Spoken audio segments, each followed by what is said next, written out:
Hello students, in this video we'll discuss chapter number 8 socio-religious reforms। बेटा इस chapter में हम लोग पढ़ेंगे कि एक टाइम ऐसा था जब हमारे समाज में हमारी सोसाइटी में बहुत सारी प्रॉब्लम थी। बहुत सारी प्रॉब्लम रिलीजन को लेकर भी थी। फिर कैसे बहुत सारे लोग आए जिन्होंने एक्टिवली पार्टिसिपेट किया और हमारी सोसाइटी में रिफॉर्म्स किए, मतलब हमारी सोसाइटी को सुधार दिया। तो अगर मैं सोसाइटी की बात करूं तो बेटा हर कंट्री का एक इंटीग्रल पार्ट होता है सोसाइटी। क्या कोई कंट्री बिना समाज के, बिना सोसाइटी के रन कर सकती है? तो बिल्कुल नहीं। ये तो एक ऐसी यूनिट है जो हर व्यक्ति बनाना चाहता है ना। तो सोसाइटी के बिना कंट्री रन ही नहीं कर पाएगी। इसीलिए जितने भी रिफॉर्म्स थे ऑटोमेटिकली आते गए। ठीक है, कुछ मेजर रिलीजियस रिफॉर्म्स भी आए। ठीक है, देखो, धर्म मतलब होता है रिलीजन और समाज मतलब होता है सोसाइटी। एक सोसाइटी में, एक समाज में बहुत सारे धर्म के लोग रह सकते हैं, ठीक हुई बात। पर कई बार सोसाइटी में अपनी प्रॉब्लम्स होती हैं और कई बार धर्म की अपनी प्रॉब्लम होती है। तो इस चैप्टर में हम दोनों ही प्रॉब्लम को डिस्कस करेंगे। साथ ही साथ ये भी देखेंगे कि कैसे इन चीज़ों को हमने सुधारा। ठीक है, और बेटा जब तक हम समाज में सुधार नहीं कर लेते, जब तक हम सोशल रिफॉर्म्स नहीं कर लेते, तब तक हम नेशनलिज्म के बारे में, राष्ट्रवाद के बारे में तो सोच ही नहीं पाते हैं ना। क्योंकि जब हमारे अंदर ही इतनी सारी बुराइयां हैं, हम आपस में ही लड़ते जा रहे हैं, तो क्या हम अंग्रेजों से लड़ते? बिल्कुल नहीं लड़ पाते। तो सोशल रिफॉर्म प्री कंडीशन थी। अगर आपको रीअवेकनिंग करना है, लोगों के दिमाग को जगाना है कि भैया उठो, कंट्री के लिए लड़ो, तो उसकी पहली कंडीशन है कि आप अपने आप में थोड़े से सुधार करो। तो पहली बात तो जो लोग थे जो भारत में रह रहे थे, उनको अगर हमें रीअवेकिन करना था, नेशनलिज्म की ग्रोथ को बढ़ाना था, तो पहले हमें रिफॉर्म्स करने थे हमारी सोसाइटी में। जो इंडियन सोसाइटी थी वो बहुत सालों तक स्टैग्नेट, स्टैग्नेट का मतलब होता है रुकी हुई रही, जिसकी वजह से बहुत सारी इनह्यूमन सोशल कस्टम्स आ गए। कुछ डीग्रेडिंग एलिमेंट हमारी सोसाइटी में आए जिन्होंने हमारे रिलीजन को भी, हमारी सोसाइटी को भी डिग्रेड किया। कुछ ऐसी प्रैक्टिसेस आ गई जो बिल्कुल इनह्यूमन थी, जिसने हमारी सोसाइटी को करप्ट कर दिया, पंगु बना दिया। जो वीक और जो लो कास्ट पीपल थे वो विक्टिम हुआ करते थे कस्टम्स के। फिर दूसरी बात इन्फेंटिसाइड, मतलब बच्चियों को पैदा होते ही मार देना, इन्फेंटिसाइड, छोटे छोटे बच्चों को मार देना। सिस्टम ऑफ सती, अब देखो लड़कों को कोई नहीं मारता था, तो यहाँ पर infanticide stands for girls only. Okay, लड़कों को पैदा होने के बाद कब मारा जाएगा, क्यों मारा जाएगा? लड़कियों को मारते थे। सती, जिंदा औरत को जला देना। पॉलीगैमी मतलब एक पति के बहुत सारी पत्नियां होना, ये भी एक बहुत बड़ी प्रॉब्लम थी। डाउरी, दहेज प्रथा, अनटचेबिलिटी, छुआछूत। तो मतलब वो जो प्रॉब्लम्स थी, वो प्रॉब्लम्स को एक एक करके अगर मैं आपको बताऊं तो पहली प्रॉब्लम थी इन्फेंटिसाइड, बच्चियों को पैदा होते ही मार देते। दूसरा सती, मतलब जिंदा औरत को उसके मरे हुए हस्बैंड के साथ जला देना। पॉलीगैमी, एक आदमी की बहुत सारी और मतलब वाइफ्स, हस्बैंड एक होगा, वाइफ ज़्यादा होंगी। डाउरी मतलब दहेज। अनटचेबिलिटी मतलब छुआछूत। ये बहुत सारे एविल्स थे जिन्होंने इंडियंस की मेंटालिटी को ब्लॉक करके रखा था और ये सोसाइटी में इस तरीके से घर कर गए थे कि इन्हें हटाना बहुत मुश्किल हो गया था। इनकी वजह से जो औरतें थी वो बहुत ज़्यादा सफ़र करती थी और प्रोलॉन्ग, एक लंबे टाइम तक उनका स्ट्रगल चलता रहा, एक टाइम तक वो सफ़र करती रही। जब English educated middle class existence में आई, जिन्होंने पढ़ाई की, वो भी इंग्लिश मीडियम से पढ़ाई की, इंग्लिश लिटरेचर को पढ़ा, तब उन्हें समझ में आया कि यार हमें इंडिया में बहुत सारे रिफॉर्म करने की ज़रूरत है। We need to make a new India. और कंट्री को इन सारे इरेशनल, इरेशनल मतलब होता है जिसका कोई रैशनल बेस ना हो, जिसके पीछे कोई रीज़न ना हो, जिसके पीछे कोई लॉजिक ना हो, ऐसे जो इरेशनल जो हमने कस्टम्स ट्रेडिशन बना रखे हैं, इससे दुनिया को हटाना है। डी बेसिंग सोशल कस्टम मतलब जिसका कोई बेस ही नहीं हो, बेतुका जो भी हम कस्टम ट्रेडिशन कंटिन्यू साथ लेके चल रहे हैं, इन्हें सभी को हम सोसाइटी से खत्म करेंगे, तभी जाके हमारी सोसाइटी आगे की तरफ बढ़ पाएगी। अब हम देखेंगे सोशल रिफॉर्म्स एंड कस्टम्स, हमारे समाज सुधारक और हमारी प्रथाएं। कस्टम्स का मतलब होता है प्रथा, ठीक है, जो बहुत टाइम से चली आ रही है और बिना बेस के, हम बिना उसका रीजन जाने उसको फॉलो करते आ रहे हैं। जितने भी धार्मिक सुधारक थे, धर्म में सुधार करने वाले लोग थे, उन्होंने सोशल रिफॉर्म मूवमेंट को भी चलाया 19th सेंचुरी में। Nearly all religious reformer contributed to the social reform. धर्म में भी सुधार किए और समाज में भी सुधार किए। इससे मॉडर्नाइजेशन को बढ़ावा मिला, बहुत सारे पॉलिटिकल, सोशल, कल्चरल चेंजेस आए इंडिया में। देखो बेटा, जब एक तरीके से हम बात करें कि हम किसी चीज़ में कोई सुधार करने की कोशिश करते हैं, तो आसपास की चीज़ें अपने आप सुधरने लगती हैं। तो जब धर्म में सुधार कर रहे थे, तो समाज अपने आप सुधर रहा था। जब समाज सुधर रहा था, तो हम मॉडर्नाइजेशन की तरफ जा रहे थे। जब हम मॉडर्नाइज़ हो रहे थे, तो हमारी कंट्री में राजनीतिक परिवर्तन भी आ रहे हैं, सोशल चेंज भी आ रहे हैं, कल्चर भी चेंज हो रहा है। अब जो रिफ़ॉर्म मूवमेंट थी, उनका एम था, मतलब जो समाज सुधार हम क्या बोलते हैं, मूवमेंट चला रहे थे। मूवमेंट्स को क्या बोलते हैं हिंदी में? मूवमेंट समझ में आ रहा है ना? मतलब जब भी हम क्या बोलते हैं इसको यार? चलो, जब भी हम समाज को सुधारने के लिए कोई भी काम कर रहे थे, तो उसके मुख्य उद्देश्य क्या होते थे? एमेंसिपेशन ऑफ वीमेन, मतलब औरतों को शक्ति देना, ठीक है? और शक्ति देने से भी ज़्यादा अच्छा वर्ड होगा मुक्ति देना। तो एमेंसिपेशन का मतलब होता है मुक्ति देना, मतलब किसी को फ्री कर देना। तो पहली बात तो औरतों को थोड़ा-सा फ्री बनाना था, free not in the sense कि काम नहीं करेंगी, फ्री इन द सेंस कि उनको सोसाइटी में कुछ स्टेटस दिलाना था, ठीक है बात? Then removal of caste distinction, ये जो कास्ट जाति प्रथा को लेकर ये जो भेदभाव सोसाइटी में क्रिएट हो रहा था, उसे खत्म करना था और अनटचेबिलिटी को एबलिश करना था। अनटचेबिलिटी सच में एक बहुत ही बैड प्रैक्टिस है बच्चा। छुआछूत, ये नीची जात है, इसको नहीं छूना, ऊंची जात है, इसके घरों में नहीं जाना, मतलब ये जो सारी प्रॉब्लम्स थी, इनको एबलिश करना था, खत्म करना था।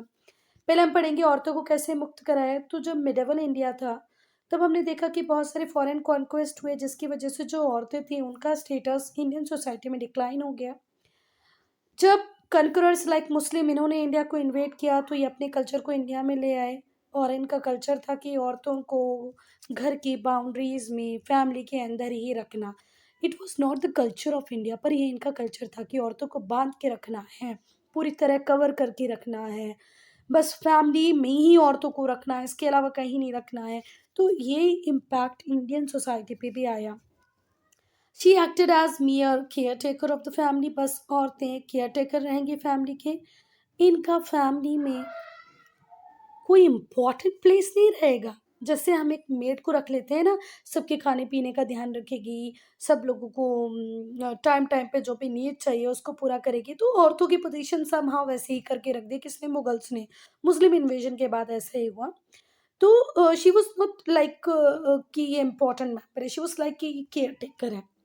ये प्रैक्टिस थी मिडेवल इंडिया में कि भैया छोटे छोटे बच्चों की शादी कर दी जाए, 8 से 10 साल के बच्चों की शादी कर दी जाए। इस प्रैक्टिस को हम चाइल्ड मैरिज कहते हैं। इससे कुछ और प्रॉब्लम्स रेज हो गई, है ना, कि बर्थ रेट बढ़ने लग गया।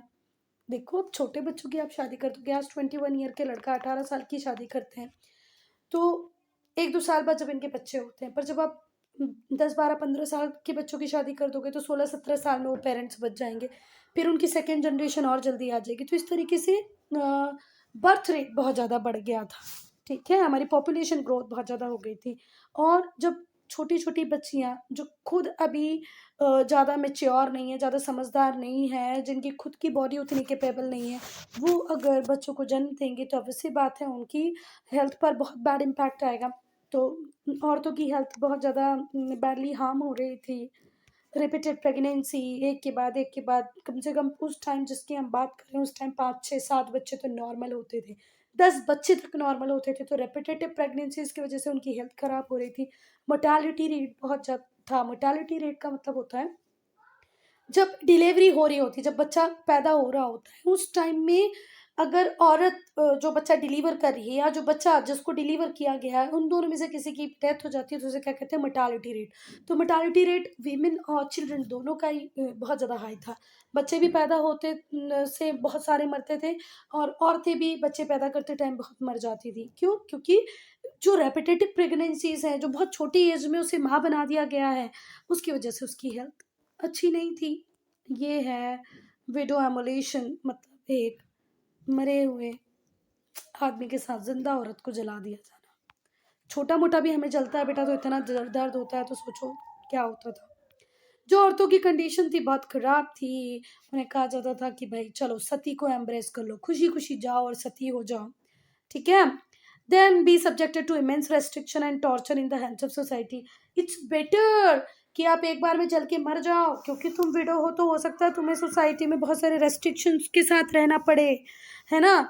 तुम्हें टॉर्चर झेलना पड़े सोसाइटी का, सो इट्स बेटर कि आप मर जाओ। अरे भई, तुमसे वो औरत नहीं सँभाली जा रही तो तुम उसकी दूसरी शादी कर दो। नहीं, ये बेटर है कि उसको जलाना बेटर है।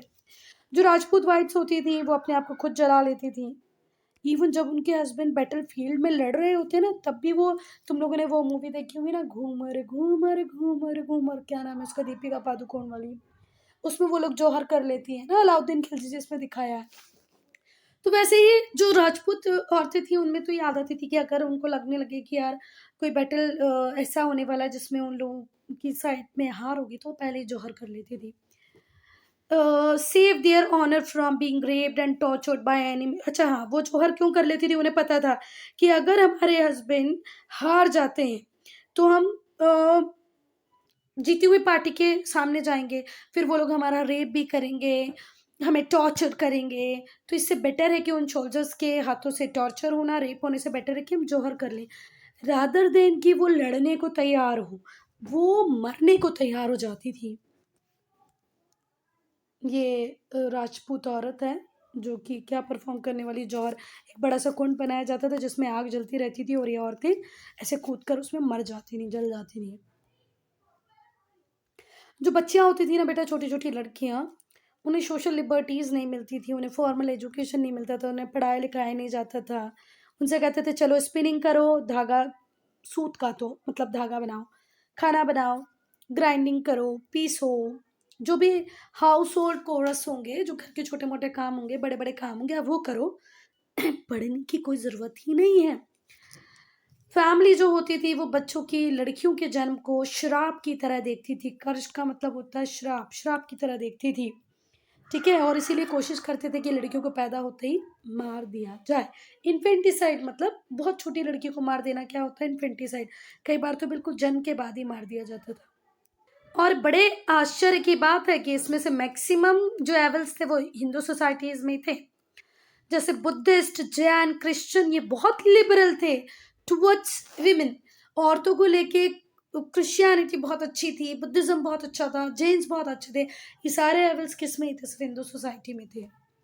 Then removal of caste distinction, एक और मेजर ड्रॉबैक था हिंदू रिलीजन का कि बहुत रिजिड कास्ट सिस्टम हुआ करता था।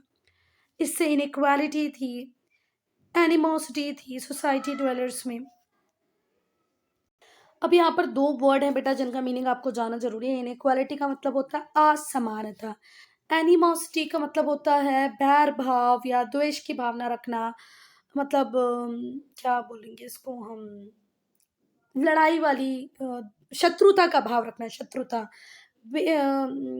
शत्रुता मतलब एक दूसरे से दुश्मनी वाला। तो जो कास्ट सिस्टम था वो इतना रिजिड था कि वो असमानता को प्रमोट करता था, आगे बढ़ाता था, भेदभाव मतलब शत्रुता को आगे बढ़ा रहा था इन सोसाइटी। जो ब्राह्मण्स थे, who were big hats enjoyed immense liberties, Brahmins को बहुत सारी लिबर्टीज थी, उन्हें सुपीरियर माना जाता था। द डिफेंस केयर टेकर्स, जो क्षत्रिय थे, मतलब ब्राह्मण्स पढ़ते पढ़ाते थे और रिचुअल्स परफॉर्म कराते थे, क्षत्रिय वॉरियर की तरह लड़ते थे। और बिजनेस था वैश्य के हाथ में, इनको भी बहुत रिस्पेक्ट मिलता था सोसाइटी में। पर जो शूद्र थे ये मीनियल जॉब करते थे, बचे हुए काम करते थे, गाय मर जाए तो उसका चमड़ा निकालना, बाजे बनाना, फिर पॉटी क्लीन करना, मतलब ड्रेन को क्लीन करना, ये सारे काम शूद्र को दे दिए गए थे। सारे मीनियल जॉब, मतलब गंदगी साफ करने वाले सारे काम शूद्र के पास थे। तो जो ऑक्यूपेशन होते थे उस पे भी मोनोपोली वाइड होती गई, मतलब बढ़ती गई सोसाइटी में। लोग जैसे जैसे बढ़ते गए वैसे वैसे ज़्यादा क्रूअल होते गए, ज़्यादा इनह्यूमन होते गए, असभ्य होते गए। और क्रूअल क्या होता है, मतलब क्रूअल का मतलब क्या होता है,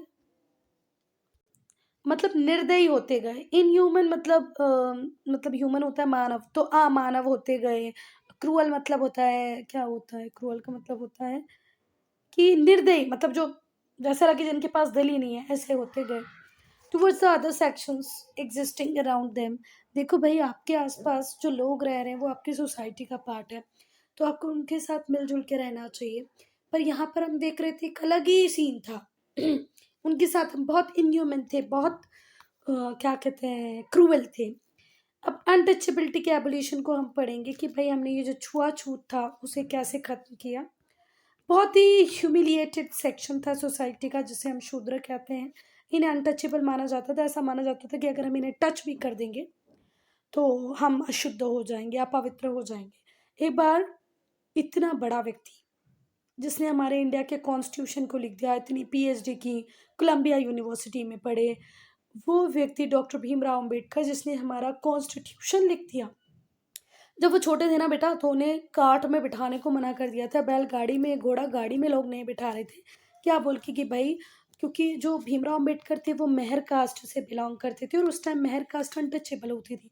तो उनसे कह दिया गया कि अगर हम तुम्हें इस ऑटो में, बैलगाड़ी में बिठाएँगे ना, तो हमारी बैलगाड़ी अपवित्र हो जाएगी। तो उनको बेचारे को कोई गाड़ी में बिठाने को तैयार नहीं था। उन्हें बिल्कुल परमिट नहीं किया जाता था कि वो कॉमन वेल मतलब जो एक कॉमन कुआँ होता है ना, जो सबका होता है, ऊँची जात वालों का होता है, उससे उन्हें पानी नहीं लेने दिया जाता था। कॉमन टैप जो सबके लिए नल होते थे, उससे उन्हें पानी नहीं पीने दिया जाता था। और इवन बच्चों तक को समझा दिया जाता था कि आपको उन लोगों के साथ खेलना और बैठना नहीं है। अपर कास्ट के जो बच्चे होते थे, वो कभी लोअर कास्ट के बच्चों के साथ खेलते, बैठते नहीं थे। उन्हें स्ट्रिक्ट पनिशमेंट दी जाती थी। जो बच्चे जो लोअर कास्ट से बिलॉन्ग करते थे और बेचारे अगर अननोइंगली भी कभी हायर कास्ट के बच्चों को, हायर कास्ट के आदमियों को अगर गलती से भी उन्होंने छू लिया ना, तो उन्हें बहुत सीवियर स्ट्रिक्ट पनिशमेंट दी जाती थी कि अरे तुम अनटचेबल, तुमने हमें कैसे छू लिया। इन्हें पढ़ने लिखने नहीं दिया जाता था और कहा जाता था ये तुम लोगों के लिए क्राइम है, तुम क्यों पढ़ोगे लिखोगे, है ना। And even subjected to social boycott, इनको समाज में बहिष्कृत किया जाता था। इन्हें पढ़ने नहीं दिया जाता था। इन्हें कॉमन कुएं से, नल से पानी नहीं पीने दिया जाता था। Gandhi ji himself dignified the work of lower caste. Gandhi ji ने खुद लोअर कास्ट के काम को डिग्निफाई किया। उन्हें एक नया नाम दिया जो था हरिजन, मतलब चिल्ड्रन ऑफ गॉड। और गांधी जी ने खुद से पॉटी वगैरह क्लीन की और बताया कि भाई पॉटी क्लीन करने से कोई अनटचेबल नहीं बन जाता है। फैक्ट फाइल पढ़ेंगे। केरला में जो श्री नारायण गुरु थे वो बहुत नोटेबल रिफॉर्मर थे। उन्होंने अपने फॉलोअर से कहा कि हमें ब्राह्मण्स की ईगो को तोड़ना है, शूद्र को एनकरेज करना है कि वो मंदिरों में जाएं फोर्सबली। और ये स्ट्रांग बिलीवर थे कि एक कास्ट होना चाहिए, एक धर्म होना चाहिए और एक भगवान होना चाहिए, एक जात, एक धर्म, एक भगवान। कौन? श्री नारायण गुरु। और आज भी आप लोग केरला में देखोगे ना तो बेटा आज भी वो सनातन धर्म को, हिंदू धर्म को बहुत क्रिटिसाइज करते हैं। क्यों? क्योंकि एक टाइम था जब उन्होंने बहुत कुछ झेला है। सी, आई एम ऑल्सो अ सनातन, मैं ब्राह्मण हूँ, है ना। हम लोगों के कुछ रिश्तेदार ऐसे हैं जो मतलब क्या बोलना चाहिए, अनुष्ठान, भागवत, वो सारी चीज़ें करवाते हैं, है ना। तो मैं किसी किसी चीज़ के खिलाफ नहीं बोल रही हूँ, पर बेटा जो था वो था कि पहले इन लोगों ने अत्याचार किए, तब जाके उन लोगों को ऐसा लगा कि नहीं यार, हमें तो जो ब्राह्मण से उनकी ईगो को तोड़ना चाहिए, शूद्र को फोर्सिबली मंदिरों में जाना चाहिए। खैर उन लोगों ने भी कुछ गलत नहीं किया, पर टिल डेट वो लोग ऐसा ही बोलते हैं अब गलत है भाई, अब नहीं बोलना चाहिए आप लोगों को, अब तो हम कोई ब्राह्मण किसी शूद्र पे कोई अत्याचार नहीं कर रहे हैं। Efforts of social reformer to regenerate Indian society. अब हमारे सोशल रिफॉर्मर्स को हम पढ़ेंगे जिन्होंने हमारी सोसाइटी को रीजनरेट किया, पुनर्जीवित किया। अगर हम बात करें तो इसमें कोई शक की गुंजाइश ही नहीं है कि जो समाज में जाति को लेकर के जो भेदभाव हुआ करता था, छुआछूत को लेकर के जो भेदभाव हुआ करता था, इस सोसाइटी कभी चेंज नहीं हो पाती बेटा। ये एक बहुत बड़ा हिंड्रेंस था, रुकावट थी। तो बहुत सारे रिफॉर्मर्स, भले ही वो महात्मा गांधी हो, स्वामी दयानंद सरस्वती हो, ज्योतिराव फुले हो, भीमराव अम्बेडकर हो, इनमें पता नहीं क्यों राजा राम मोहन रॉय का नाम नहीं आया, जबकि कि उनका नाम पहले आना चाहिए बेटा। क्यों? क्योंकि जो ये प्रैक्टिस थी ना सती की, ये उन्होंने ही खत्म करवाई विलियम बेंटिक के साथ मिलकर के। मतलब विलियम बेंटिक ने एक्ट पास किया, बाकी पूरा काम बेचारे राजा राम मोहन रॉय ने किया। तो इन लोगों ने एनलाइटन किया कैंडल को कि भाई उठो, आप अपनी समाज में सुधार करो।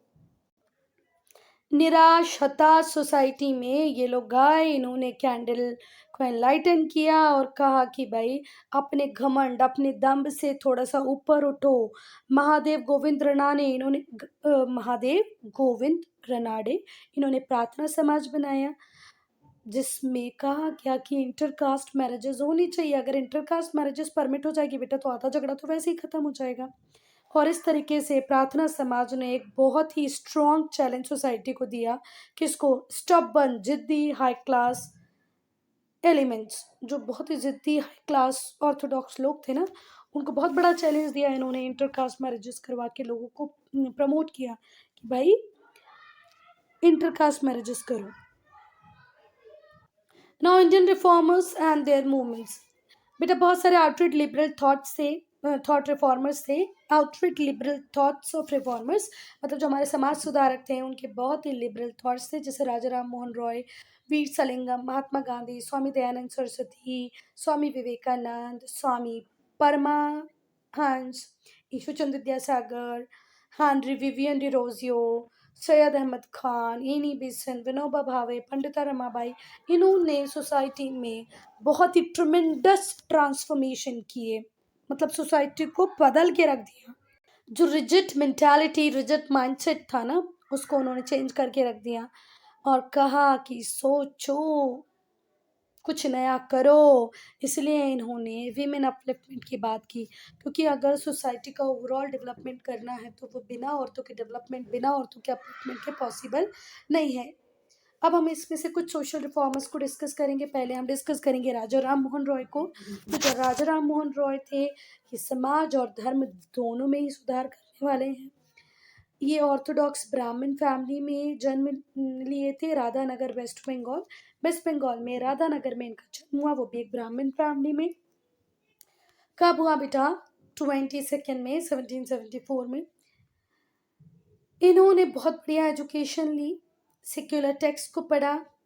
हिज एक्सटेंसिव एजुकेशन, इन्होंने बहुत पढ़ाई की बेटा, सेक्युलर टेक्स्ट को पढ़ा, बहुत सारे धर्मों को पढ़ा जो पूरे दुनिया में अवेलेबल हैं।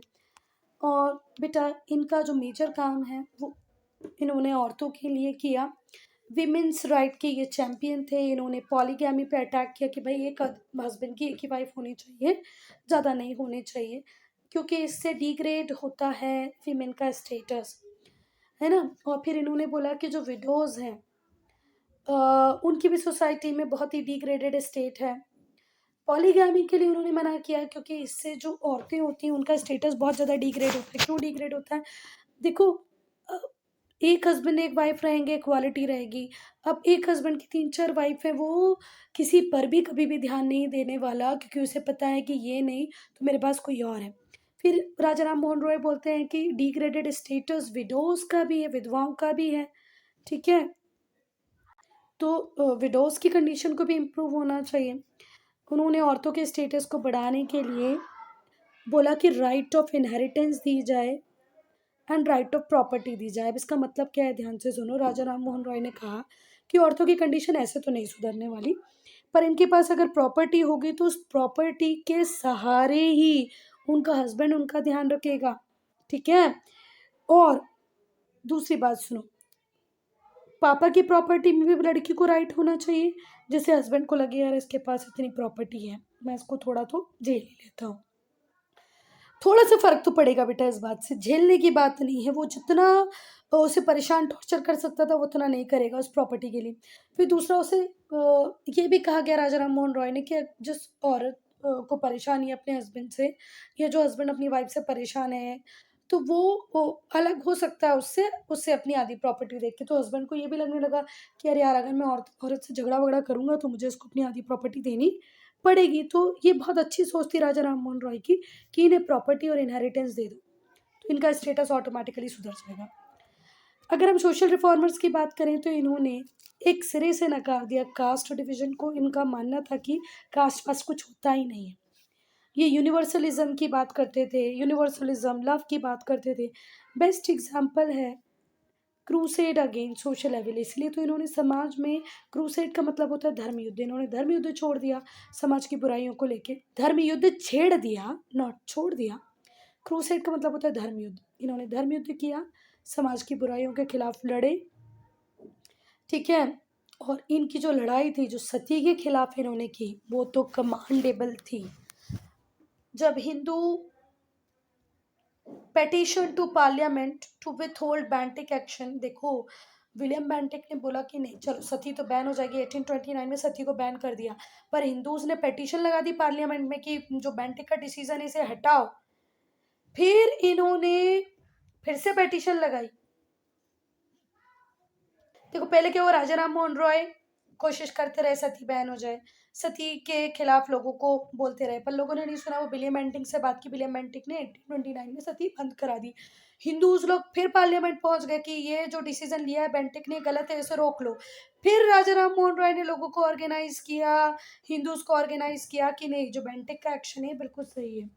इन्होंने ब्रह्मो समाज बनाई 1828 में। जो ब्रह्मो समाज थी उसने बहुत एफर्ट किए हिंदू रिलीजन को सुधारने में।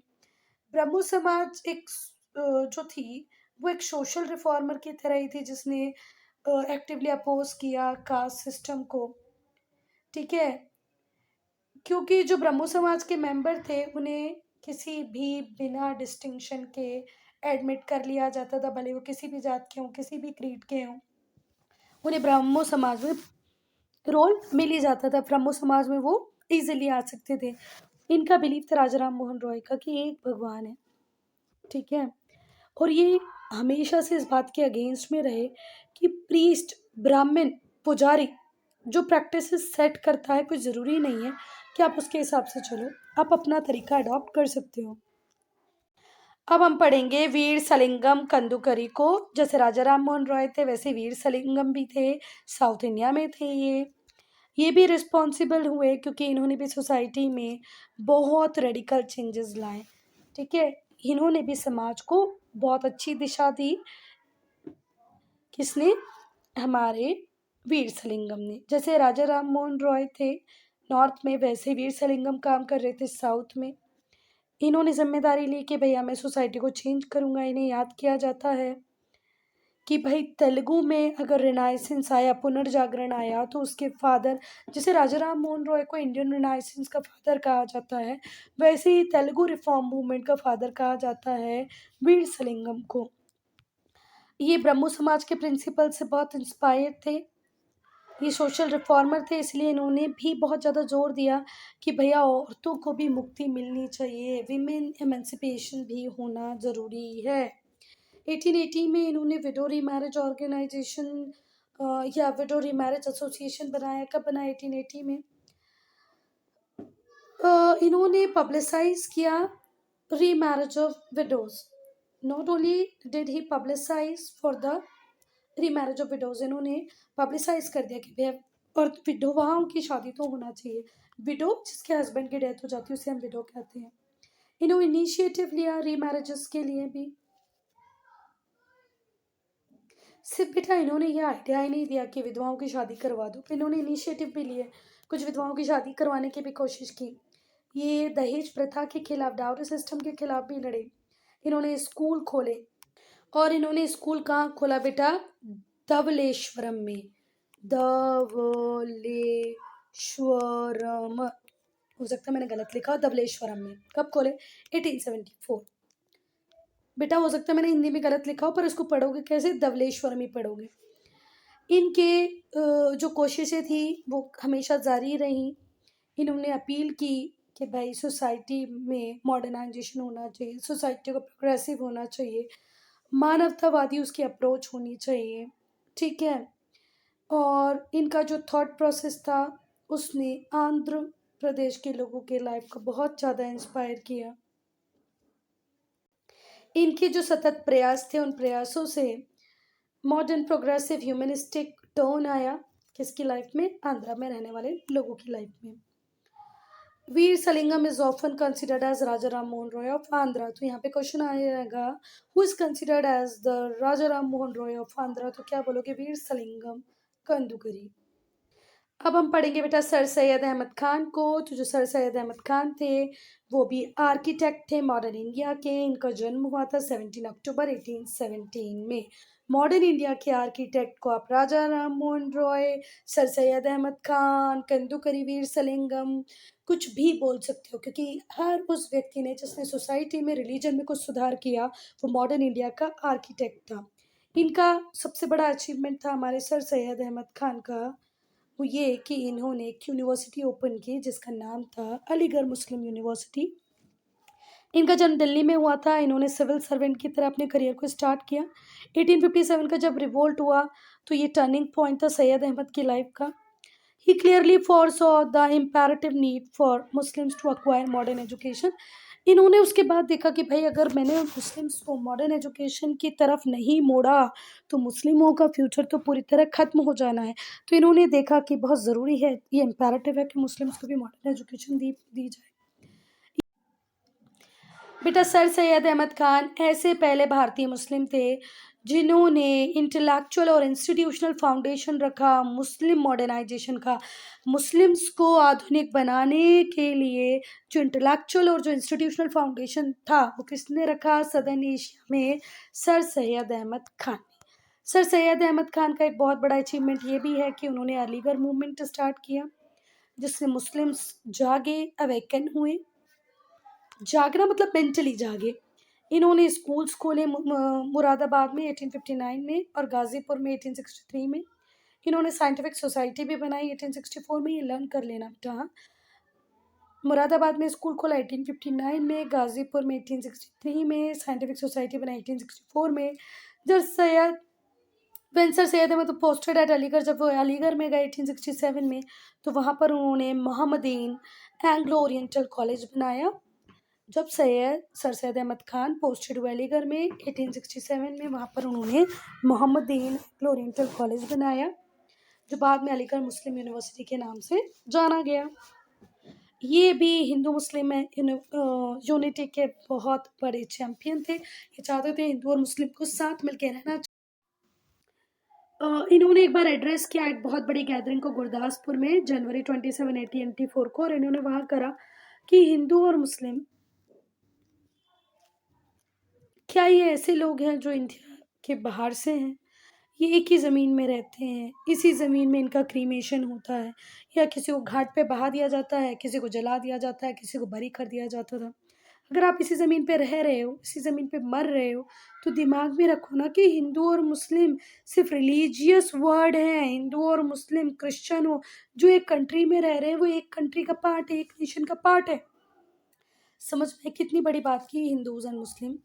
Do you belong to a country other than India? क्या तुम इंडिया में रहने वाले हिंदू और मुस्लिम क्या किसी दूसरी कंट्री के हो? नहीं।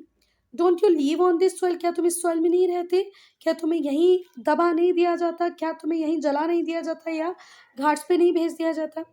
अगर तुम रहते साथ में हो, मरते साथ में हो इसी ज़मीन के ऊपर, तो दिमाग में एक बात रखो ना कि हिंदू मुस्लिम हो ये सिर्फ रिलीजियस वर्ड है।